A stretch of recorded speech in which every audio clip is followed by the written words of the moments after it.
Every team, every topic, everywhere. This is Believe. Welcome to another fantastic episode of Tackling a New Kingdom. I am your host, Tank Johnson, and today we got a real throwback and a relic, a Hall of Famer in due time, and a person that has more legendary stories about them than just about anybody I know. My brother, Olin Kreutz. OG, how you doing, baby? I'm doing good, man. I don't know if the legendary stories they're not all good. That's the problem, right? But Tank, we did it. We did it the way we could do it. And we just let the chips fall where they may.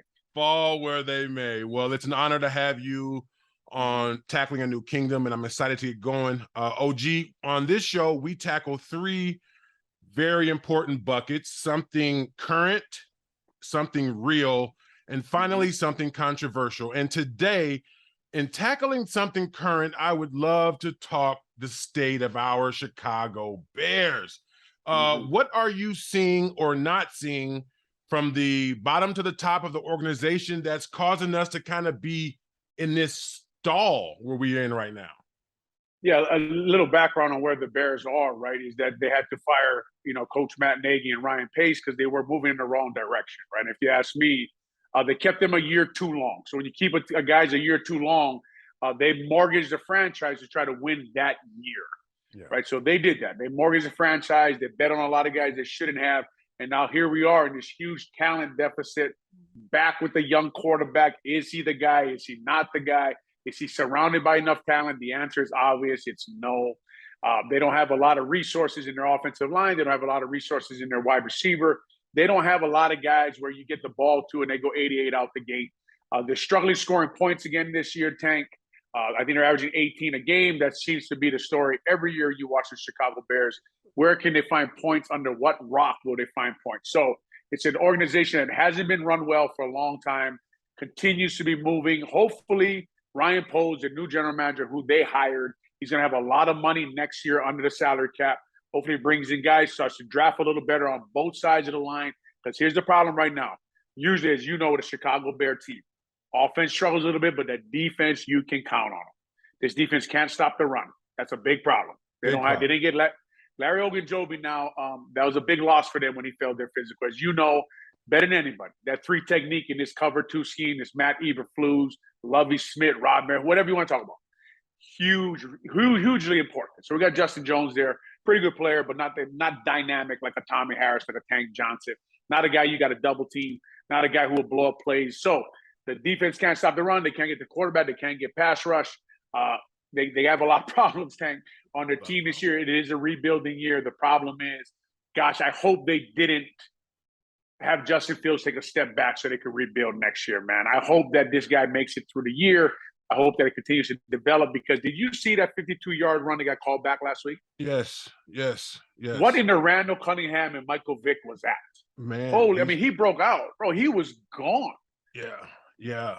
He's talented. And that's I guess that's the point, is that the biggest secret in the Bears community, is that we are rebuilding, because we knew when we got a new general manager that the team was going to take a new direction. Is it just that it's going to take a couple of years to come to fruition and we have to just hold on and wait and see?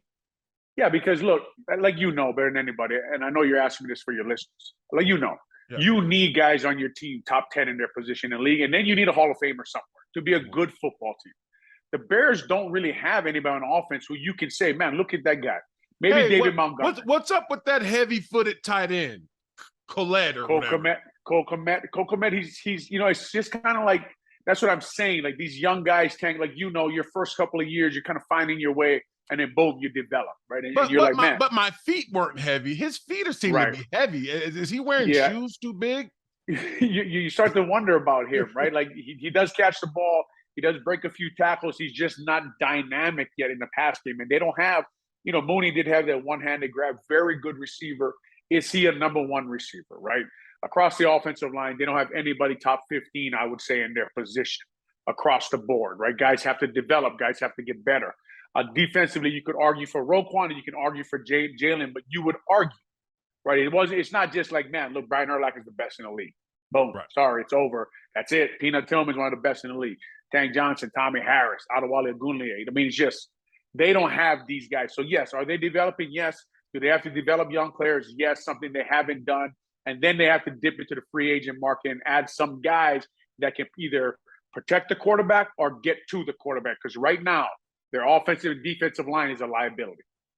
Well, see, this is something that I noticed about our Huskies this year, and this kind of correlates to Lovey's team.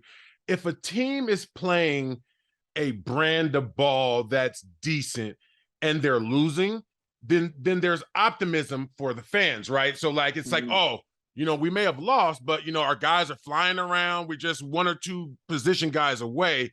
Do you feel like, are we losing with a good brand of football, or has that yet to be developed? Yeah, they're playing the brand of football that me and you know really well, right? And they're running the ball. They're actually the first 3 or 4 weeks they ran the hell out of the ball, right? Right. They've been running the ball really well. Now the Giants and Don Wink Martindale, and then they go up to play Minnesota, and Ed Donatel, the defense corner, just said, "Look, man, now that's enough. I don't care if you go to nickel, we're going big." So Wink Martindale said before the game, talking about the Giants defense coordinator, he said, "Look, I'm going to play 2 things, big and really big," and he did. He just took away. Look, if an NFL team wants to take something away, they can. Here's the problem with the Bears. They don't have an O-lineman who can really go one-on-one with somebody, right? So they got to slide the line. They got to get chips. They got to get help. Well, like Tank, if you don't have to go nickel, the O-lineman, the center taps his head. And you know what that means? That's 5 down. Hold your ass. Everyone's got one-on-ones. One-on-one. Because they don't have to take a D-line. They don't have to take one of those outside linebackers out or a nose tackle. They leave all 5 on the field in nickel, and now everyone's one-on-one, and you got a problem in the backfield, no matter who you are. If you don't have to go nickel, you're just in trouble. So the Bears are playing that. They got to get more takeaways. They got to get pass rush. But you can see what they're trying to do. It's just, do they have the talent? Do they have is Getsy the guy? Is Fields the guy? This team, if I told you I knew what direction they're moving or what they're going to be in a couple of years, I'd be lying to you. I have no idea what this team's going to be. Well, as a lifelong Bears fan and a former Bear, we just hope that they get it together sooner rather than later, okay? In transitioning into something real. Brother O, at the wonderful University of Washington, your stories are something of legend. Oh, my God. Let's take a trip down memory lane and find out just how many of those stories are true and how many were just made up to the Lord. So I got a couple, okay?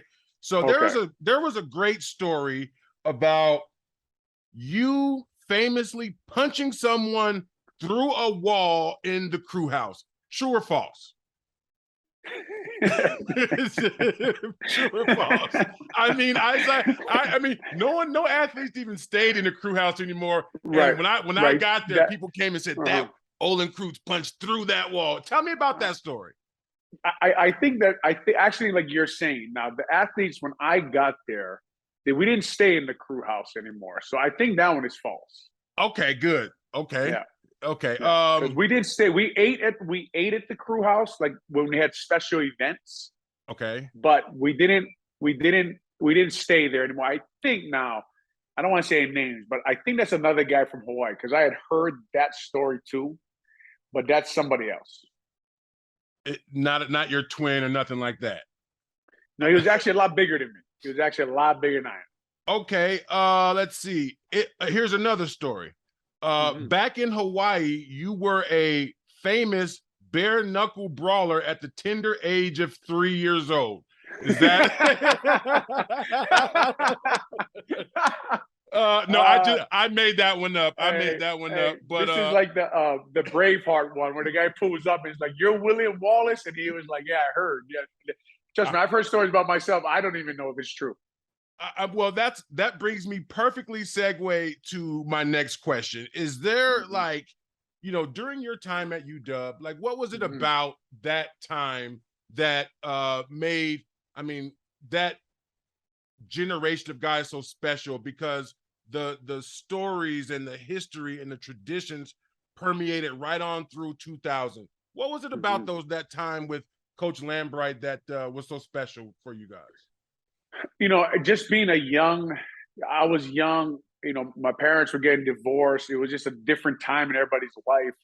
And the guys on the team at that time, the coaching staff would tell you that we take the guys nobody else wants, right? Because how do you out recruit USC? How do you out recruit Arizona State when you go there and it's sunny and it's beautiful, right? So they have to take the guys that are kind of borderline. Are we going to be good students? Or maybe we have a little bit of a checkered past. So we had a lot of interesting characters on our team. Bob Sapp was on the team with me on the offensive line. We had Chorak on the other side. We had a bunch of guys, man, that were just an interesting group of guys, but guys who love football, guys who love to play the game, guys who love to compete. Jim Lambert, like to say, he wanted the 53 toughest sons of bitches on that bus when he left on Thursday or Friday. And there were a lot of guys that were tough guys in a sense, just from guys who liked the violence of the game, who liked the action, who liked to get involved in things. And when you're that age and you put a lot of those guys together, a lot of stories can come from that, as you can imagine. Oh, I can imagine. You are, one of those players from the proud heritage and tradition of Hawaii. And we recruit so many guys from Hawaii, and there's just a very storied past. Now, I'm going to give you my opinion, okay? I feel like one or two out of 6 guys from Hawaii actually pan out and become good players in college. What is it about leaving that island that either makes guys kind of get homesick? What do you think goes on there?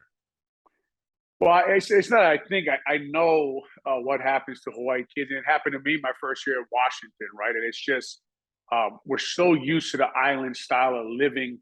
I really never left the island until I came to the University of Washington, but the pace is so much slower.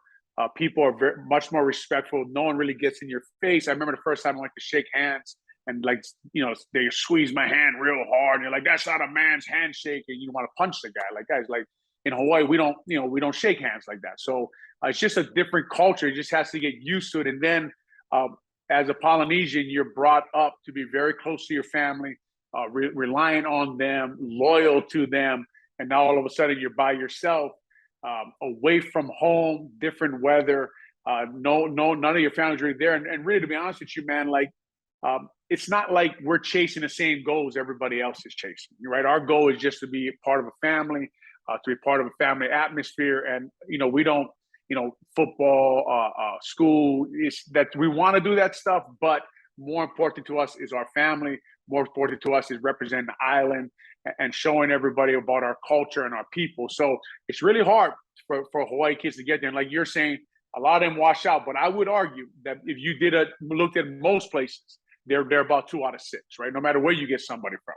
Sure. So Hawaii kids now, when you bring, but it seems like with social media, with more guys getting away. I remember Dominic Raiola was one of the first guys to go to Nebraska. He went a little farther than I went. I wanted to go home myself when I first got to Washington. I was like, this is just not for me. This is not the way I was raised, not the way I grew up. So like you're saying, I guess simply it's just a culture difference, right? Just something you have to get used to. Luckily for me, I actually chose the University of Washington because there were 600 Hawaii students at the school at that time. They considered Polynesian a minority. So they had helped kids get into the school. So I'd go into the lunchroom and there'd be 2 tables of Hawaii kids. And that really did help me out. I think if I went somewhere and there wasn't a lot of Hawaii kids, I'll be honest with you, I probably wouldn't have made it. Yeah, and that's a fascinating thing, that a player like yourself that is a technician, strong and all that, would have literally given up that for your heritage. And that's what I see. I see so much passion and family. I was just looking at Chad Owens. Is Chad Owens running for some type of political person in Hawaii right now? I don't know if Chad is. He might be. The last time I was home, he was coaching. My son was playing in the Polynesian Bowl, and he was one of the coaches on the field. So that's the last time I got to see him and talk to him. I haven't talked to him in a while, but he might be. But like you're saying, man, I mean, I got there. Kaika Malloy, who's a coach at UCLA now. Patrick, the 2 Kessie brothers, right? Patrick and Petroselli, Ink Aliaga, who I think still works at the University of Washington. Tyler Hoke was my roommate. Tyler Hoke, now, interesting story. My roommate was a guy I knew from when I was like 8, right? So that helped. So I played Little League with him. I moved in with him after I was the first Washington guy ever to live off of campus. I got thrown out of everywhere. So after 1 year, but you're right. There is a lot to that. There is a lot to having a support system for Hawaii kids. I get called a lot now, to be honest with you, Tank. I get called a lot to talk to these kids that are about to say, I'm out of here. I'm done. And I get called from coaches all over the place. And they're like, Olin, will you talk to this kid? And the number one thing I hear is, I don't trust him anymore, right? Like Hawaii people are so loyal, so attached to people that when things change so fast, they're not used to that. So you kind of got to talk them through it and just make sure you're doing what's best for you. Go to school, stay on the team, support your teammates, worry about being good at football, and things will work out. But I get a lot of phone calls like that.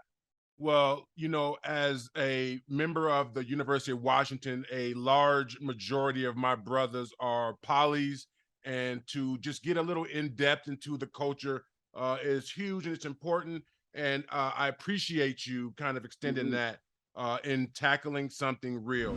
And we're going to transition to tackling something controversial. Draymond Green just decided to step away from the Golden State Warriors after TMZ released a shocking video of Draymond Green punching Jordan Poole. You were known as a no-nonsense guy who, you know what, if a guy crossed the line, you might Draymond Green him. In your opinion, is there a situation on the field or the court that warrants that type of punch? Or is there a universal rule that you show your teammates mercy? Yeah, I mean, it's hard for a guy like me to say it, right? I've been in trouble twice. So, at the University of Washington. Incidents, right? But I've been in fights twice. I just got fired from a couple of jobs here in Illinois because of my, I do have a problem with when people talk too much. I'm gonna get in your face. We're gonna talk about that in my belief, right? But like you said, Tank. And I have 6 kids now, and I do coach kids, and I do try to give them advice, and I want my kids to be better than I am. And when you say, is there a place for that? As a dad, I think I'd be disappointed if my son punched somebody like that. I think I would be. I know I would be. I'd be extremely disappointed in him. Now, I have this problem, sometimes the way you were raised, right? I tell people, like, my grandma would tell me you should slap that guy, right? So these are things that I have been raised on my whole life. My dad would say, like, you should punch that guy. Like, you shouldn't take that shit from anybody, right? So these are things that are like it's like breeding, it's like bred in you, and it's things I work on constantly. Not getting mad at people, not overreacting, not getting in someone's face, because I will immediately get in someone's face if I have to, right? So, and I don't mind the win, the loss, whatever. The physical altercation, I don't care. No. I'm going to get in your face, right? But as a dad, as someone who coaches kids, I'd be disappointed if any of the kids did that. If they punched their teammate, I would be mad. Then my son, one of my sons, I won't say the name, he got into a problem at school with one of his teammates, and I was pissed at him, man. I said, that's not the way we act, right? And then he looked at me like, huh? Like, you know what I mean? Like, wait a minute.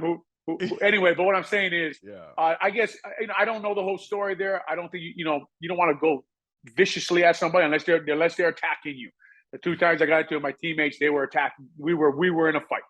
Right. So to viciously attack someone like that, to throw a full hard punch somebody to hurt them, that's a little overboard. But in the 20 some odd years I've known you, I've never seen you start a fight.